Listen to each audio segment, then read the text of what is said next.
Кукмара районына килүебезнең сәбәбе менә яңа елда Бөтендөнья татар конгрессы һәм Кукмара районының уртак эшләрен барлау иде. Гомумән киләсе ел бездә шәхесләр елы дип игълан ителде конгресс тарафыннан. Без милләтебез үсешенә өлеш керткән шәхесләр, аларны барлау белән шөгыльләнәчәкбез. Гомумән яңа 2024 елдан Бөтендөнья татар конгрессында муниципаль районнар белән эшчәнлеккә аеруча басым ясалачак. Бу безнең өчен өстенлекле бурыч дип карар кабул ителде. Мин нәкъ шушы юнәлешне алып барам һәм шуңа күрә Кукмара җирлегендә без конгресс эшчәнлегенә күп кенә яңалыклар кертә алырбыз дип уйлыйбыз.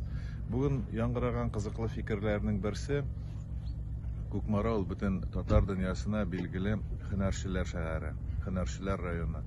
Һәм шуңа күрә әйтик, менә Мөслим районы үзенең каз өмәләре белән билгеле, Арча үзенең читекчеләре белән билгеле булса, Кукмара үзенең һөнәрчеләре белән билгеле. Һәм менә моны бөтен татар дөньясына тарата торган уртак проект уйлап табуны без мөһим дип саныйбыз. Аның зарурлыгын бүген тагын бер кат расладык.